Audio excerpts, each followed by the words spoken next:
ഏവർക്കും അഡ്ഹോക്ക് ലേണിംഗിന്റെ ലോ ക്ലാസ്സസിലേക്ക് സ്വാഗതം. എൻ്റെ പേര് അശ്വിൻ എ. നമ്മളിന്ന് ഡിസ്കസ് ചെയ്യാൻ പോകുന്നത് 10ഓളം MCQകളാണ്, മൾട്ടിപ്പിൾ ചോയ്സ് ക്വസ്റ്റ്യൻസ് ആണ്. പക്ഷെ വളരെ രസകരമായ, എല്ലാവരും അറിഞ്ഞിരിക്കേണ്ട, അതൊരു സിവിൽ ജഡ്ജ് എക്സാം ആയിക്കോട്ടെ, അസിസ്റ്റന്റ് പബ്ലിക് പ്രോസിക്യൂട്ടർ എക്സാം ആയിക്കോട്ടെ, അതല്ലാതെ മറ്റേതെങ്കിലും ലീഗൽ പരീക്ഷകൾ നിങ്ങൾ തയ്യാറെടുക്കുന്നുണ്ടെങ്കിൽ അതായിക്കോട്ടെ, ഇനി പരീക്ഷകളൊന്നും ഇല്ലെങ്കിൽ പോലും പ്രാക്ടീസ് ചെയ്യുന്ന ഒരു അഡ്വക്കേറ്റിനെ സംബന്ധിച്ചിടത്തോളം നിങ്ങൾക്ക് അറിഞ്ഞിരിക്കേണ്ട കുറച്ച് കാര്യങ്ങളാണ് നമ്മൾ ഇന്ന് ഡിസ്കസ് ചെയ്യുന്നത്. 10ഓളം ചോദ്യങ്ങളാണ്. ഇത്രത്തോളം ചോദ്യങ്ങൾ നിങ്ങൾക്ക് ശരിയുത്തരം കിട്ടുന്നുണ്ട് എന്നുള്ളത് നിങ്ങൾ അവസാനം കമന്റായി രേഖപ്പെടുത്തണം. ആദ്യ ചോദ്യത്തിലേക്ക് നമുക്ക് കിടക്കാം. ആദ്യ ചോദ്യം ഇതാണ്. ഇത്തിരി ടഫ് ആയിട്ടുള്ള ഒരു സംഭവമാണ്, ഒരു ലീഗൽ മാക്സിം ആണ്. The cardinal principle of criminal law നുള്ളം ക്രിമൻ നുള്ള പൊയേന സിനെ ലെഗെ. പലരും കേട്ടിട്ടുണ്ടാവില്ല. വളരെ ഫേമസ് ആയിട്ടുള്ള ഒരു മാക്സിം ആണെന്ന് വെച്ചാൽ അല്ല, പക്ഷേ ഇത് വളരെ ഇമ്പോർട്ടൻ്റ് ആയിട്ടുള്ള ഒരു ക്രിമിനൽ ജൂറിസ്പ്രുഡൻസിൽ വളരെ ഇമ്പോർട്ടൻ്റ് ആയിട്ടുള്ള ഒരു ലീഗൽ മാക്സിം ആണ്. എന്താണ് ഇതിന്റെ മീനിങ് എന്നാണ് ചോദിച്ചിരിക്കുന്നത്. സോ ഇതിന്റെ മീനിങ് എന്ന് പറയുന്നത് ഇതാണ്. നോ ക്രൈം, അതിലെ ഓപ്ഷൻസ് വായിച്ചു കഴിഞ്ഞാൽ ചിലപ്പോൾ നിങ്ങൾക്ക് ആൻസർ കിട്ടും കേട്ടോ. ആദ്യത്തെ ഓപ്ഷൻ ഇതാണ്. No crime or punishment can exist without a pre existing penal law. അപ്പോൾ നമ്മളെ ആർട്ടിക്കിൾ 20 എന്ന് പറയുന്ന article 20 clause 1 no ex post facto law എന്നൊക്കെ നമ്മൾ പഠിച്ചിട്ടുണ്ട് അല്ലേ. അപ്പോൾ ആ ഒരു രീതിയിൽ ഒരു penal law, pre existing penal law ഇല്ലാതെ ഒരു ക്രൈമിനെയും പണിഷ്മെന്റോ നമുക്ക് കൊടുക്കാൻ സാധിക്കില്ല എന്ന് പറയുന്ന ഒരു മാക്സിം ആണോ ഇത് എന്നുള്ളതാണ് ചോദ്യം. ഒന്ന്. രണ്ടാമത്തെ നോക്കൂ, a man is presumed to be innocent until proven guilty. നമുക്ക് നന്നായിട്ട് അറിയാവുന്ന ഒരു പ്രിൻസിപ്പിൾ ആണ് അല്ലേ. സോ ഇത് ഈ ഒരു മാക്സിമമായിട്ട് യാതൊരു ബന്ധവുമില്ല. മൂന്നാമത്, ignorance of law is not an excuse എന്ന് പറയുന്ന, ignorance of law is not an excuse. ഏതാ maxim? Ignorantia juris non excusat അല്ലേ. അപ്പോൾ അതും ഇതുമായിട്ട് ഒരു ബന്ധവുമില്ല. ഇനി മറ്റൊന്ന് എന്താണ്? an act must be accompanied by a criminal intent to constitute an offense അല്ലെ. ഒരു ആക്ടിന്റെ കൂടെ എന്തും വേണം? ഒരു ക്രിമിനൽ ഇന്റന്റും വേണം. എങ്കിലാണ് എന്ത് ചെയ്യുന്നത്? ഒരു ഒഫൻസ്, ഒരു ക്രിമിനൽ ഒഫൻസ് കോൺസ്റ്റിറ്റ്യൂട്ട് ചെയ്യുന്നത്. ആക്ടസ് നോൺ ഫാസിട്രിയം നിസി മെൻസ്രിയ എന്ന് പറയുന്ന ഒരു മാക്സിമാണ്, വളരെ ഫേമസ് ആയിട്ടുള്ള ലീഗൽ മാക്സിമാണ്. അപ്പോൾ ഇത് മൂന്നുമല്ല. അപ്പോൾ എന്താണ് ആൻസർ വരുന്നത്? ഒന്നാമത്തെ ഓപ്ഷൻ ആണ്. No crime or punishment can exist without a pre existing penal law എന്ന് പറയുന്നതാണ്. സോ ഇതിന്റെ ഒരു ലിറ്ററൽ മീനിങ് എന്ന് പറയുന്നത് എന്താണ്? നോക്കൂ, no crime no punishment without law. എന്താണ്? No crime no punishment without law. ഒരു പ്രീ എക്സിസ്റ്റിംഗ് ക്രിമിനൽ ലോ ഇല്ലാത്തിടത്തോളം ഒരു ക്രൈം ക്രിയേറ്റ് ചെയ്യപ്പെടുന്നില്ല. ഒരു ഒഫൻസ് ആണെന്ന് വെറുതെ വാക്കാൽ പറഞ്ഞുകൊണ്ട് കാര്യമില്ല. ആ ഒരു ഒഫൻസ് എവിടെയെങ്കിലും ഉണ്ടാവണം. ഒരു പീനൽ ലോ പ്രകാരം അതൊരു ഒഫൻസ് ആയിട്ട് എന്ത് ചെയ്യണം? കോൺസ്റ്റിറ്റ്യൂട്ട് ചെയ്തിട്ടുണ്ടാവണം. ഒരു പണിഷ്മെന്റ് കൊടുക്കാൻ പറ്റുന്ന എപ്പോൾ മാത്രം? ഒരു പണിഷ്മെന്റ് എവിടെ പറയണം? ഒരു പീനൽ ലോയിൽ എവിടെയെങ്കിലും ഒരു പ്രൊവിഷനകത്ത് പറഞ്ഞിട്ടുണ്ടാവണം. ഇതൊരു such A type of thing is A crime എന്നും ആ ക്രൈമിന് ഇന്ന പണിഷ്മെന്റ് കൊടുക്കണമെന്നും പറഞ്ഞിട്ടുണ്ടാവണം. അതിലത് എന്തില്ല? ക്രൈമും ഇല്ല, പണിഷ്മെന്റും ഇല്ല. This is the Maxim. Okay, it is a fundamental legal principle that a person cannot be punished for an act that was not clearly defined as a crime by law before the act was committed. അതാണ് 20 clause 1 ഞാൻ connect ചെയ്യുന്നത്. നമ്മുടെ കോൺസ്റ്റിറ്റ്യൂഷനകത്ത് article 20 clause 1 fundamental right ആയിട്ട് പറയുന്നു, no ex post facto law അല്ലേ. എന്താണ് അതിന്റെ അർത്ഥം? ഈ ഒരു ഭാഗമാണ്. ഒരു ക്രൈം കമ്മിറ്റ് ചെയ്യുന്ന സമയത്ത് അത് ക്രൈമും അതിന് പണിഷ്മെന്റും പറഞ്ഞിട്ടുണ്ടാവണം. അല്ലാതെ ക്രൈം കമ്മിറ്റ് ചെയ്തതിനു ശേഷം നമ്മൾ പറയാണ് ഇതിനകത്തൊരു നിയമം ഇതുവരെ ഉണ്ടായിരുന്നില്ല, പക്ഷെ ഇങ്ങനൊരു ക്രൈം കമ്മിറ്റ് ചെയ്തതാണല്ലോ, അപ്പോൾ ഇനി ഫ്യൂച്ചറിൽ ഇങ്ങനത്തെ ക്രൈമുകൾ വന്നേക്കാം എന്ന് വിചാരിച്ച് ഒരു നിയമം പാസ്സാക്കിയിട്ട് അത് ഇപ്പോൾ ഓൾറെഡി കമ്മിറ്റ് ചെയ്ത ക്രൈമിനും കൂടിയും അത് അപ്ലിക്കബിൾ ആക്കാൻ പറ്റുമോ? പറ്റില്ല. അതാണ് നമ്മുടെ ആർട്ടിക്കിൾ 20 ക്ലോസ് 1 പറയുന്ന നോ എക്സ്പോസ്റ്റ് ഫാക്ടോ ലോ എന്ന് പറയുന്ന ഒരു പ്രിൻസിപ്പിൾ അല്ലെ. അപ്പൊ അതിന്റെ ഒരു എക്സ്റ്റൻഡഡ് വേർഷൻ ആണ് ഈ ഒരു മാക്സിം എന്ന് നമ്മൾ മനസ്സിലാക്കി വെക്കുക. This ensures legal certainty and protects individuals from arbitrary prosecution. Clear അല്ലേ?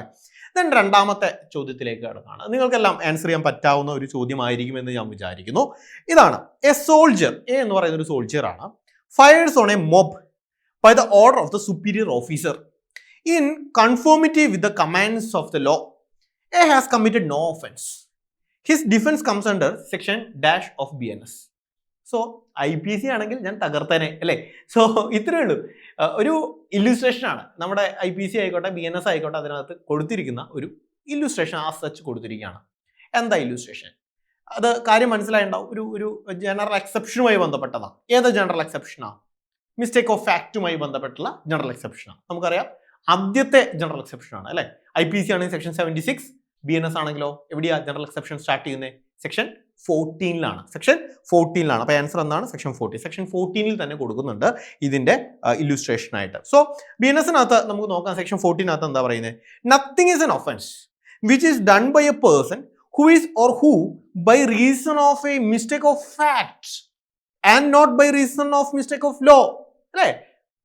എന്താണ് കുറച്ചു മുമ്പ് പറഞ്ഞു? ഇഗ്നോറൻഷ്യ ജൂറിസ് നോൺ എക്സ്ക്യൂസാറ്റ്, ഇഗ്നോറൻഷ്യ ഫാക്ടി എക്സ്ക്യൂസാറ്റ്. അല്ലേ?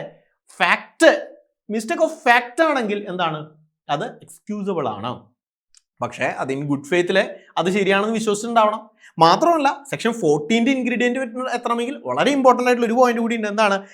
The mistake of law in good faith believes himself to be bound by law to do it. Bound by law to do it, നിയമപ്രകാരം നിങ്ങൾ നിർബന്ധമായും ചെയ്തിരിക്കണം എന്നുള്ള ഒരു ഒരു ഒരു മിസ്റ്റേക്ക് ഓഫ് ഫാക്റ്റ് ആണ് ഉള്ളത് എങ്കിലാണ് സെക്ഷൻ 14 അട്രാക്ട് ചെയ്യപ്പെടുന്നത്. മനസ്സിലാവുന്നുണ്ടോ? പഴയ സെക്ഷൻ 76 അട്രാക്ട് ചെയ്യപ്പെടുന്നത്. Mistake of fact in good ഫെയ്ത്തിൽ ഇദ്ദേഹം ബിലീവ് ചെയ്യുന്ന എന്താണ്? That he himself bound by law to do that. ഇപ്പൊ ഈ ഒരു ഇല്ലുസ്ട്രേഷൻ എടുക്കുമ്പോൾ അങ്ങനെയല്ലേ? സുപ്പീരിയർ ഓഫീസർ അല്ലേ ഇതിനകത്ത് പറയുന്ന സുപ്പീരിയർ ഓഫീസറുടെ കൺഫോമിറ്റിയിൽ അദ്ദേഹം പറയുന്ന ഓർഡറുകൾ അനുസരിക്കുക എന്നുള്ളത് കീഴുദ്യോഗസ്ഥൻ ചെയ്യേണ്ടതാണ്. So bound by law to do that എന്നുള്ളത് അദ്ദേഹം വിചാരിച്ചിട്ടാണ് ഈ കാര്യം ചെയ്യുന്നത്. അതുകൊണ്ടാണ് ഇദ്ദേഹം ചെയ്തത്. മനസ്സിലാവുന്നുണ്ടോ? സോ അദ്ദേഹത്തിന് എന്ത് വേണം? ഒരു പ്രൊട്ടക്ഷൻ വേണം. സോ അത് കാരണം സെക്ഷൻ 14-ന്റെ എക്സെപ്ഷൻ കിട്ടും. ഓക്കെ അല്ലേ? Section 20 of BNS deals with the following. So section 20 എന്താണെന്ന് ആദ്യം മനസ്സിലാക്കണം. അവിടെ നിൽക്കട്ടെ. എന്താ ഓപ്ഷൻസ് വന്നിരിക്കുന്നത്? സെക്ഷൻ 20 എന്താണെന്ന് ഡയറക്ട്ലി ചോദിച്ചിരിക്കുകയല്ല. അബ്സല്യൂട്ട് ഇമ്മ്യൂണിറ്റി ആണോ സെക്ഷൻ 20 പ്രകാരം കിട്ടുന്നത്? ക്വാളിഫൈഡ് ഇമ്മ്യൂണിറ്റി ആണോ? കണ്ടീഷണൽ ഇമ്മ്യൂണിറ്റി ആണോ? കണ്ടിജന്റ് ഇമ്മ്യൂണിറ്റി ആണോ? എന്ത് ടൈപ്പ് ഓഫ് ഇമ്മ്യൂണിറ്റി ആണ്? സെക്ഷൻ 20 എന്ന് പറയുന്നത് ജനറൽ എക്സെപ്ഷനുള്ളിൽ വരുന്നത് തന്നെയാണ്. നമ്മളിപ്പോൾ എടുക്കുന്നത് ആ ഒരു ഓർഡറിലാണ്, BNS-ന്റെ ഒരു ഓർഡറിലാണ് നമ്മൾ എന്ത് ചെയ്യുന്നത്? ക്വസ്റ്റ്യൻസ് തയ്യാറാക്കിയിട്ടുള്ളത്. സോ സെക്ഷൻ 20 എന്താണെന്ന് നമുക്ക് മനസ്സിലാക്കി കഴിഞ്ഞാൽ നമുക്ക് എന്ത് ചെയ്യാൻ പറ്റും? ആൻസറിലേക്ക് എത്താൻ പറ്റും. സെക്ഷൻ 20 എന്ന് പറയുന്നത് നമ്മുടെ സെക്ഷൻ പഴയ ഒരു സെക്ഷൻ 82 ആണ്.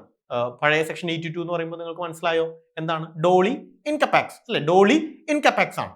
അതായത് 7 വയസ്സിൽ താഴെയുള്ള കുട്ടികൾ ചെയ്യുന്ന തെറ്റുകൾ തെറ്റാണോ അല്ലയോ? തെറ്റല്ല. അത് എന്ത് ഇമ്മ്യൂണിറ്റിയാ? ഒന്ന് ആലോചിച്ച് നോക്കൂ. 7 വയസ്സിൽ താഴെയുള്ള കുട്ടി അവർക്ക് മെൻസറി ഉണ്ടോ എന്ന് നോക്കേണ്ട ആവശ്യമുണ്ടോ?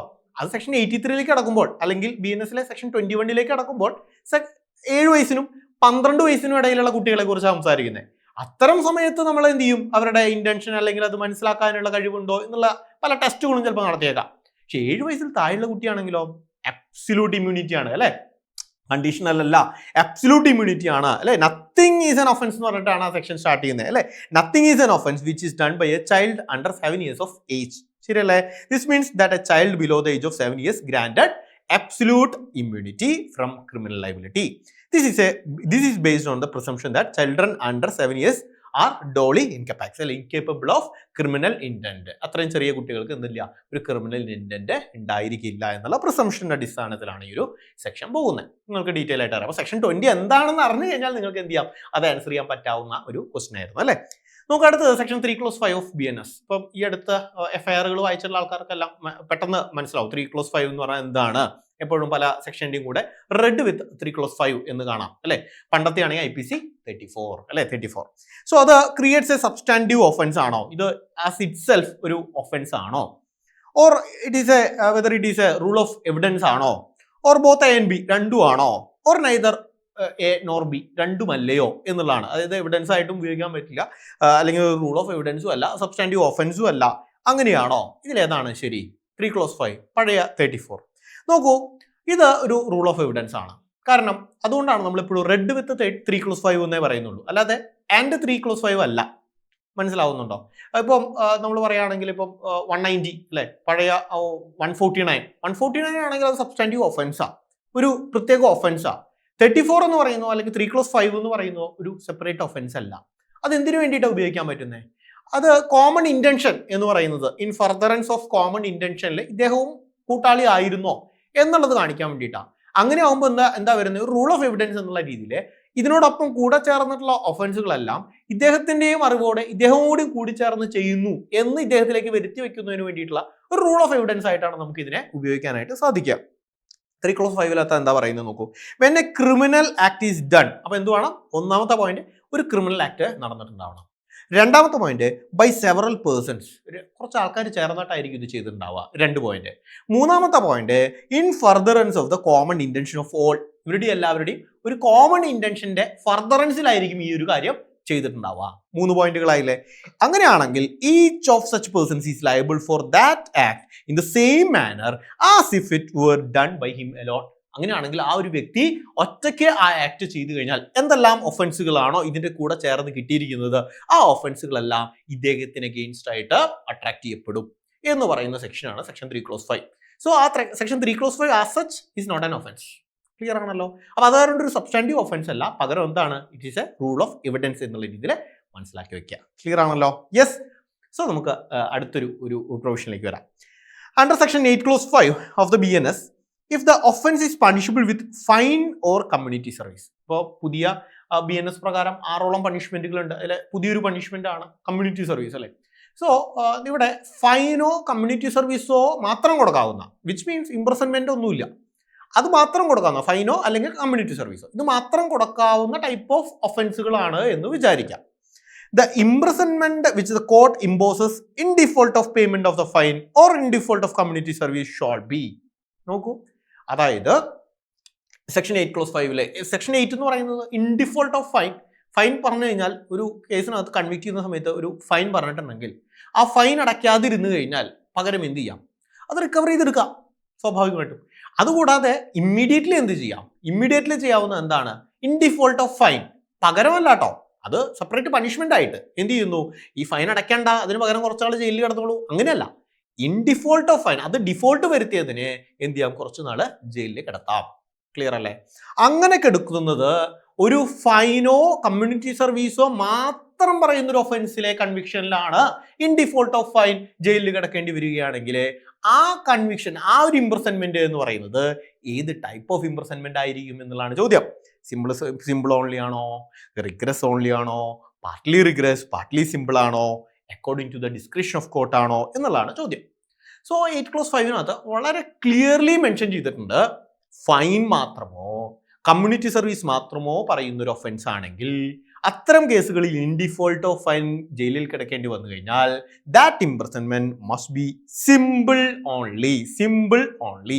So if the offense is punishable with fine or community service, the imprisonment which the court imposes in default of payment of the fine or in default of community service shall be simple എന്ന് കൃത്യമായിട്ട് എടുത്തു പറഞ്ഞിട്ടുണ്ട്.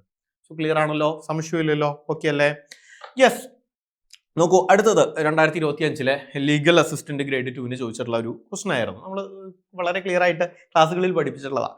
നോക്കൂ, under the BNS ഇതേ പ്രൊവിഷനകത്ത് തന്നെ if an offence is punishable only with a fine or community service, കുറച്ച് മുമ്പ് പറഞ്ഞ പോലെ ഫൈനോ കമ്മ്യൂണിറ്റി സർവീസോ മാത്രം വരാവുന്ന ഒരു ഒഫൻസ്, ആ ഒഫൻസിൽ എന്ത് ചെയ്യാണ്, കൺവിക്ട് ചെയ്യുന്ന സമയത്ത് 7,500 രൂപ 7,500 ആണ് എന്ത് ചെയ്യുന്നത്, ഫൈൻ ഇമ്പോസ് ചെയ്തതെന്ന് വിചാരിക്കാം. What is the maximum period of simple imprisonment? Simple ഇംപ്രസൺമെന്റേ പറ്റുള്ളൂ, അറിയാലോ? Yes. So simple imprisonment the court can impose for non payment of that fine. ആ ഫൈൻ പേ ചെയ്യാത്തതുകൊണ്ട് എത്രത്തോളം നാളാണ് സിമ്പിൾ ഇംപ്രസൺമെന്റിൽ കിടത്താനായിട്ട് സാധിക്കുക? ഇതാണ് question. So answer is 2 months ആണോ, 4 months ആണോ, 1 year ആണോ, 7 months ആണോ എന്നുള്ളതാണ്. അപ്പോൾ ഇതിനകത്ത് ഇതാണ് ഓപ്ഷൻസ്. ഇതിനകത്ത് നിന്ന് ആൻസർ കണ്ടുപിടിക്കണമെങ്കിൽ ആ പ്രൊവിഷൻ കൃത്യമായിട്ട് മനസ്സിലാക്കണം. പ്രൊവിഷനിൽ 3 ആയിട്ട് തിരിക്കുന്നുണ്ട്. എന്താ തിരിക്കുന്നതെന്ന് അറിയോ? അത് ആദ്യം ആ പ്രൊവിഷന്റെ ഡീറ്റെയിൽ ആയിട്ട് ഞാൻ കൊടുത്തിട്ടുണ്ട്, അത് നിങ്ങൾ പിന്നീട് വായിച്ചു നോക്കിയാൽ മതി. ഓൾറെഡി നമ്മളത് ഡിസ്കസ് ചെയ്തതാണ്. ദെൻ അതിനെ 3 ആയിട്ട് തിരിക്കുന്നു. ഈ ഇൻ ഡിഫോൾട്ട് ഓഫ് ഫൈനെ കമ്മ്യൂണിറ്റി സർവീസും ഫൈനും മാത്രം പറയുന്ന ഒഫൻസുകളാട്ടോ നമ്മൾ പറയുന്നത്. അങ്ങനെയാണെങ്കിൽ സിമ്പിൾ ഇംപ്രസൺമെന്റ് കൊടുക്കാവുന്ന എത്ര നാൾ വരിക? 2 months when the amount of the fine does not exceed 5,000 rupees. 5,000 രൂപയിൽ കൂടാത്ത, does not exceed 5,000 rupees. So 5,000 രൂപ വരെ. 5,000 രൂപയോ 5,000 രൂപയിൽ താഴെയുള്ള എമൗണ്ട് ആണ് ഫൈൻ എങ്കിൽ എത്ര നാളാ? 2 മാസം സിമ്പിൾ ഇംപ്രസൺമെന്റ്. 5,000 രൂപയിൽ മുകളിലെ exceeding 5,000 but does not exceed 10,000 rupees ആണെങ്കിൽ, 10,000-ൽ കൂടാത്ത ഒരു ഫൈൻ ആണ് എങ്കിൽ എത്ര വരിക? 4 months വരെ കിടത്താം. അതല്ലാത്ത മറ്റേത് കേസുകളാണെങ്കിലും 1 year വരെയാണ് സിമ്പിൾ ഇംപ്രസൺമെന്റ് നമുക്ക് കിട്ടുന്നത്. ക്ലിയർ അല്ലേ? In default of fine. So നമ്മുടെ ക്വസ്റ്റിനിലേക്ക് വരുമ്പോൾ എന്തായിരിക്കും? 7,500 രൂപ ഫൈൻ എവിടെ എടുക്കുക? 2 മാസമാണോ? 2 മാസം എന്ന് പറയുന്നത് 5,000 രൂപ, 5,000 രൂപയിൽ താഴെയോ ഫൈൻ ഉണ്ടെങ്കിൽ അല്ലേ? ഇനി 4 മാസമാണോ? 4 മാസം എന്ന് പറയുന്നത് 5,000 രൂപയിൽ മീതെ ഫൈൻ 10,000 രൂപ വരെ അല്ലേ? കറക്റ്റ് അല്ലേ? അതിനുള്ളിലല്ലേ കിടക്കുന്നത്? 7,500 അല്ലേ? So answer is 4 months. അപ്പോൾ ഇതിന്റെ ആൻസർ എത്രയാണ്? 4 months ആണ് ഇതിന്റെ ആൻസർ ആയിട്ട് വരുന്നത്. ഓക്കെ ആണല്ലോ. യെസ്, ഇനി മറ്റൊരു ക്വസ്റ്റ്യൻ നമുക്ക് നോക്കാം. 10 ക്വസ്റ്റ്യൻ ആണ് കേട്ടോ നമ്മൾ ഡിസ്കസ് ചെയ്യുന്നത്. പെട്ടെന്ന് പോവാം. Where no sum is express to which a fine may extend there the amount of fine to which the offender may be liable will be. അതായത് ഒരു കേസിനകത്ത് എത്രയാണ് ആ ഒഫൻസിനകത്തൊന്നും പറഞ്ഞില്ല, നമ്മുടെ പ്രൊവിഷനകത്ത് പറഞ്ഞിട്ടില്ല ഫൈൻ എക്സ്റ്റെൻഡബിൾ അപ് ടു 10,000 എന്നോ 5,000 എന്നോ 1,000 എന്നോ ഒന്നും പറഞ്ഞിട്ടില്ല. ആൻഡ് ഫൈൻ എന്ന് മാത്രമേ പറഞ്ഞിട്ടുള്ളൂ. മനസ്സിലാവുന്നുണ്ട്? എമൗണ്ട് എത്രയെന്ന് കൃത്യമായിട്ട് സ്പെസിഫൈ ചെയ്തിട്ടില്ല. സോ കോടതിക്ക് എങ്ങനെയാണ് അതിനകത്ത് ഡിറ്റർമിൻ ചെയ്യാൻ പറ്റുക എത്ര ഫൈൻ കൊടുക്കാം എന്നുള്ളത് എന്നുള്ളതാണ് ചോദ്യം. സോ BNSന്റെ 8+1 കൃത്യമായിട്ട് അത് സ്പെസിഫൈ ചെയ്ത് പറയുന്നുണ്ട്. സോ ഓപ്ഷൻസ് ഇതാണ്: നോട്ട് എക്സീഡിംഗ് ₹50,000 ആണോ, ഓർ നോട്ട് എക്സീഡിംഗ് ₹25,000 ആണോ, ഓർ നോട്ട് എക്സീഡിംഗ് ₹10 lakh ആണോ, or unlimited but not excessive ആണോ? ഏതാണ് ആൻസർ? 8+1 കൃത്യമായി പറയുന്നു ഇതാണ്: where no sum is expressed to which a fine may extend, the amount of fine to which the offender is liable is unlimited but shall not be excessive. Unlimited ആണ്, എത്ര വേണമെങ്കിലാണെന്നുള്ളതാണ് അതിൻ്റെ അർത്ഥം. പക്ഷേ എന്ത് ചെയ്യാൻ പാടില്ല? എക്സസീവ് ആവാൻ പാടില്ല. ക്ലിയർ അല്ലേ? സോ ആൻസർ ഈസ് എന്താണ്? ഓപ്ഷൻ ഡി ആണ്, അൺലിമിറ്റഡ് ബട്ട് നോട്ട് എക്സസീവ് ആണ്. അടുത്തൊരു ക്വസ്റ്റ്യൻ നോക്കൂ. മറ്റൊരു മാക്സിമം ആണ്: actus me invito factus non est meus actus എന്നുള്ളതാണ്. ഈ ആക്ടേഴ്സ് മെൻസ് എന്നൊക്കെ കേട്ടിട്ടുണ്ട് അല്ലേ? എന്താണ് ഇതിന്റെ മീനിങ്? ഓപ്ഷൻസ് നോക്കാം. The act itself does not make a man guilty unless his intention were so. ആണോ? അല്ല. ഇത് നമ്മുടെ ആക്ടേഴ്സ് നോൺ ഫാസിറ്ററി നീസി മെൻസ്ട്രിയയുടെ മറ്റൊരു രീതിയിൽ അതിനെ വേർഡിങ്സ് കൊടുത്തു എന്ന് മാത്രം അല്ലേ? അതല്ല. The act done by me against my will is not my act at all. ഇതാണ് അടുത്തത്. എന്താണ്? The act done by me against my will is not my act at all. ആണോ? ആവാൻ സാധ്യതയുണ്ട്. കുറെ ആക്ട് ഒക്കെ പറയുന്നുണ്ട്. ഇവിടെ മാക്സിമം അത് കുറെ ആക്ടേഴ്സ് ഒക്കെ കണ്ടു അല്ലേ? സാധ്യതയുണ്ട്. അടുത്തത് the intent and the act both must concur to constitute crime എന്നുള്ളതാണ്. സംഭവം ശരിയാണ്. പക്ഷേ ഈ മാക്സിമിന്റെ ആൻസർ എന്ന് പറയുന്നത് ഓപ്ഷൻ ബി ആണ്. എന്താണ്? an act done by me against my will is not my act at all. നോക്കൂ, അതിന്റെ സ്പ്ലിറ്റ് ചെയ്യുന്ന സമയത്ത് ആക്ടേഴ്സ് എന്ന് പറയുന്നത് ആക്ഷൻ ഓർ ആക്ട് എന്നുള്ളതാണ് ലാറ്റിൻ ഫ്രേസിന്റെ മീനിങ്. ഇൻവിറ്റോ ഫാക്ടേഴ്സ് എന്ന് പറഞ്ഞാൽ ഡൺ അഗെയിൻസ്റ്റ് വൺസ് വിൽ എന്നുള്ളതാണ്. എന്താണ് ഇൻവിറ്റോ ഫാക്ടേഴ്സ്? നോൺ എസ്റ്റ് എന്ന് പറഞ്ഞാൽ ഇറ്റ് ഈസ് നോട്ട് എന്നുള്ളതാണ്. മെൻസ് ആക്ടേഴ്സ് എന്ന് പറഞ്ഞാൽ mental element of the action ആണ്. ഓക്കെ, ഇതെല്ലാം കൂടി കൂട്ടിച്ചേർത്ത് വയ്ക്കുമ്പോൾ നമുക്ക് മനസ്സിലാക്കാം an act done by me against my will is not my act at all. അതിന്റെ പ്രിൻസിപ്പിൾ പറയുന്നത് എന്താണ്? That a person cannot be held legally responsible for an action they were forced to perform or which was done without their voluntary consent. It emphasizes the criminal liability requires a voluntary act. അപ്പോൾ എപ്പോഴും ഒരു criminal liability വരണമെങ്കിൽ ഒരു voluntary act വേണം. So ഇത് ഏത് general എക്സെപ്ഷനാന്ന് ഓർത്ത് നോക്കൂ. ജനറൽ എക്സെപ്ഷൻ എവിടേക്കായിരിക്കും വരുന്നുണ്ടാവുക? നോർമലി വരുന്നത് ഇൻടോക്സിക്കേഷൻ ഒക്കെ വരുന്നത് അല്ലെ? സെക്ഷൻ 23 ആണ് നമ്മുടെ പുതിയ BNS പ്രകാരം. സെക്ഷൻ 23 ആണ് ഇൻടോക്സിക്കേഷൻ എന്ന് പറയുന്ന ഭാഗം അല്ലെ? ഇൻടോക്സിക്കേഷൻ ഒരാളുടെ വില്ലിന് അഗെയിൻസ്റ്റ് ആയിട്ട് കൊടുത്തിട്ട് അദ്ദേഹം ഒരു ക്രിമിനൽ ആക്ട് ചെയ്യുന്ന സമയത്ത് അദ്ദേഹത്തിന് കിട്ടുന്നൊരു പ്രൊട്ടക്ഷൻ അല്ലെ? അതാണ് സെക്ഷൻ 23 BNSനകത്ത് പറയുന്നത്. അപ്പോൾ അതെന്താണ്? ഒരു വോളണ്ടറി ആക്ഷൻ ആണോ? അല്ല, വോളണ്ടറി ആക്ഷൻ അല്ല. അഗെയിൻസ്റ്റ് ഹിസ് വില്ലാണ് ഇദ്ദേഹം ചെയ്യുന്നത് അല്ലെ? സോ ഒരു ഇൻടോക്സിക്കേഷനുമായി റിലേറ്റ് ചെയ്ത് നിൽക്കുന്ന ഒരു മാക്സിമാണ് നമ്മൾ പഠിച്ചത്. ക്ലിയർ ആണല്ലോ? അടുത്തത് which one of the following rules does not deal with the insanity test. അപ്പൊ ഇൻസാനിറ്റി എന്ന് പറയുന്നത് സെക്ഷൻ 22 പറയുന്നുണ്ട്. BNSനകത്ത് എന്താണ് ഇൻസാനിറ്റി എന്ന് പറയുന്നത്? അപ്പൊ ഇൻസാനിറ്റി ആണോ അല്ലയോ ജനറൽ എക്സെപ്ഷൻ കിട്ടണമെങ്കിൽ അത് പല വിധത്തിലുള്ള ടെസ്റ്റുകൾ പറയുന്നുണ്ട്. നമ്മുടെ ക്ലാസ്സുകൾക്കകത്തെല്ലാം വളരെ ഡീറ്റെയിൽ ആയിട്ട് ഈ ടെസ്റ്റുകളെല്ലാം ഇതിന്റെ കേസ് ലോസ് എല്ലാം നമ്മൾ ഡിസ്കസ് ചെയ്ത് പോകുന്നുണ്ട്. നിങ്ങൾക്ക് വളരെ ഡീറ്റെയിൽ ആയിട്ട് അതിനകത്ത് മനസ്സിലാക്കാൻ സാധിക്കും. നമ്മുടെ അഡ്ഹോക് ലേണിംഗ് ആപ്പിനകത്ത് ക്ലാസ്സസ് അവൈലബിൾ ആണ്. സിവിൽ ജഡ്ജിന്റെ ആണെങ്കിലും അസിസ്റ്റന്റ് പബ്ലിക് പ്രോസിക്യൂട്ടറുടെ ആണെങ്കിലും ഒക്കെ അതിനകത്ത് വളരെ ഡീറ്റെയിൽ ആയിട്ട് ഓരോ ടെസ്റ്റുകളും പറഞ്ഞു പോകുന്നുണ്ട്. സോ എങ്കിൽ കൂടിയും നമുക്ക് ഇവിടേക്ക് വരാം. ഇതിനകത്ത് എന്തെല്ലാം ടെസ്റ്റുകളാണ് പറയുന്നത്? ഒന്ന് ഡുറാം റൂളാണ്. 2 ലോക്കസ് പോയിന്റൻഷിയെ റൂളാണ്. 3 മക്നോട്ടൻ റൂളാണ്. 4 ഇറസിസ്റ്റിബിൾ ഇമ്പൾസ് എന്ന് പറയുന്ന റൂളാണ്. ഇതിലെ ഓരോന്നും എന്താണെന്ന് മനസ്സിലാക്കി കഴിഞ്ഞാൽ വളരെ ഈസിലി ഇതിന്റെ ആൻസറിലേക്ക് നമുക്ക് എത്താൻ സാധിക്കും. ഇതിന്റെ ആൻസർ എന്ന് പറയുന്നത് ലോക്കസ് പോയിന്റൻഷിയെ എന്ന് പറയുന്നതാണ്. ഇത് എന്തുമായി ബന്ധമില്ല? നമ്മുടെ ഈ ഇൻസാനിറ്റി ടെസ്റ്റുമായിട്ട് ബന്ധമില്ല. സോ ഓരോ റൂള് ജസ്റ്റ് വളരെ സിമ്പിൾ ആയിട്ട് ക്രക്സ് ആയിട്ട് ഞാൻ പറഞ്ഞുതരാം. ഇമ്പോർട്ടൻ്റ് ആയിട്ടുള്ള പോയിന്റ് മാത്രം നോക്കൂ. ഡുറാം ടെസ്റ്റിന് അറിയപ്പെടുന്ന മറ്റൊരു പേരാണ് പ്രൊഡക്റ്റ് ടെസ്റ്റ് എന്നുള്ളതാണ്. പ്രൊഡക്റ്റ് ടെസ്റ്റ് അതിനർത്ഥം ഇദ്ദേഹം ചെയ്യുന്നൊരു ക്രൈം എന്ന് പറയുന്നത് ഒരു പക്ഷേ അദ്ദേഹത്തിന്റെ മെന്റൽ ഡിസീസിന്റെയോ ഡിഫക്റ്റിന്റെയോ പ്രൊഡക്റ്റ് ആയിട്ട് ബൈ പ്രൊഡക്റ്റ് ആയിട്ട് കിട്ടുകയാണ് എന്ന് വിചാരിക്കാം. അങ്ങനെയാണെങ്കിൽ മാത്രമേ ഇത് ഇൻസാനിറ്റിയുടെ ടെസ്റ്റ് അദ്ദേഹം പാസ്സാവുകയുള്ളൂ. അങ്ങനെയാണെങ്കിൽ അദ്ദേഹത്തിന് ഇൻസാനിറ്റിയുടെ ജനറൽ എക്സെപ്ഷൻ കിട്ടും എന്നുള്ളതാണ് പറയുന്ന ഒരു റൂള്. ഓക്കെ, അതായത് state that an accuse is not criminally responsible if their unlawful act was a product of a mental disease or defect. ഒരു മെന്റൽ ഡിസീസിന്റെ ഡിഫക്റ്റിന്റെയോ പ്രൊഡക്റ്റ് ആയിട്ടാണ് അദ്ദേഹത്തിന്റെ അൺലോഫുൾ ആക്ട് നടന്നത് എങ്കിൽ അദ്ദേഹത്തിന് എന്ത് പ്രൊട്ടക്ഷൻ കിട്ടുന്നു? നിയമത്തിന്റെ പരിരക്ഷ കിട്ടുന്നു. അതൊരു ക്രിമിനൽ ആക്ട് അല്ല, അത് അദ്ദേഹം ചെയ്തിരിക്കുന്ന ഒരു ക്രിമിനൽ ആക്ട് അല്ല, അദ്ദേഹത്തിന് ജനറൽ എക്സെപ്ഷൻ എന്നുള്ള രീതിയിൽ കിട്ടാം എന്നുള്ളതാണ് ഡുറാം റൂളിനകത്ത് പറയുന്നത്. അതിനുശേഷം വന്ന വളരെ ഫേമസ് ആയിട്ടുള്ള ഇപ്പോഴും നമ്മൾ ഉപയോഗിക്കുന്ന ഒരു റൂളാണ് മക്നോട്ടൺ റൂൾ എന്ന് പറയുന്നത്. മക്നോട്ടൺ റൂൾ ആണ് വളരെ ഫേമസ് ആയിട്ടുള്ള റൂളാണ്. Foundation test for legal insanity ആണ് ഏത് മക്നോട്ടൺ റൂൾ എന്ന് പറയുന്നത്. ഇതെന്താ ഫോക്കസ് ചെയ്യുന്നത്? Focusing on whether the accuse was unable to understand the nature of the act or what it was wrong due to the defect of reason from a mental disease. ഒരു accused ചെയ്യുന്ന പ്രവൃത്തി എന്താണ് എന്ന് മനസ്സിലാക്കാനുള്ള കഴിവില്ല, due to his mental disease അല്ലെങ്കിൽ insanity. അപ്പോൾ അദ്ദേഹത്തിന് ഒരു മെന്റൽ ഇൻസാനിറ്റി കൊണ്ട്, മെന്റൽ ഡിഫക്റ്റ് കൊണ്ട് അയാൾക്ക് എന്ത് മനസ്സിലാവുന്നില്ല? ആൾ ചെയ്യുന്ന പ്രവൃത്തിയുടെ ഫലം എന്താണ് എന്ന് മനസ്സിലാക്കാനുള്ള കഴിവില്ല. What is wrong, what is right എന്നുള്ളത് മനസ്സിലാക്കാനായിട്ട് സാധിക്കുന്നില്ല എങ്കിൽ അദ്ദേഹത്തിന് ഇൻസാനിറ്റിയുടെ എന്ത് കിട്ടും? ഒരു ജനറൽ എക്സെപ്ഷൻ കിട്ടും എന്നുള്ളത് പറയുന്ന ഒരു റൂളാണ് മക്നോട്ടൺ റൂള്. അടുത്തത് ഇറസിസ്റ്റിബിൾ ഇമ്പൾസ് എന്ന് പറയുന്ന. ഇറസിസ്റ്റിബിൾ ഇമ്പൾസ് വളരെ രസകരമായിട്ടുള്ളൊരു റൂളാണ്. അതായത് ഒരാൾക്ക് റോങ് എന്താണെന്ന് മനസ്സിലാവും, ഇയാൾ ചെയ്യുന്നത് റോങ് ആണെന്ന് അയാൾക്ക് അറിയാം. നമ്മുടെ ആസിഫ് അലിയുടെ കൂമൻ എന്ന് പറയുന്ന സിനിമ നിങ്ങൾ കണ്ടിട്ടുണ്ടോ? വളരെ രസകരമായിട്ട് അഭിനയിച്ചിട്ടുള്ള ഒരു സിനിമ അല്ലെ. അതിനകത്ത് നമുക്കറിയാം ഇനി അത് കാണാത്തൊരു ഇന്നലെ പോയിട്ട് കാണാൻ നിൽക്കണ്ട കേട്ടോ. യെസ്, സോ തെഫ്റ്റ് കമ്മിറ്റ് ചെയ്യുന്നു. അപ്പോൾ തെഫ്റ്റ് ഒരു പ്രാവശ്യം കമ്മിറ്റ് ചെയ്തു, അദ്ദേഹം രണ്ടാമതും കമ്മിറ്റ് ചെയ്തു. പിന്നെ അത് റെസിസ്റ്റ് ചെയ്യാൻ പറ്റുന്നില്ല. തെഫ്റ്റ് തെറ്റാണ്, റോങ് ആണെന്ന് അദ്ദേഹത്തിന് അറിയാം.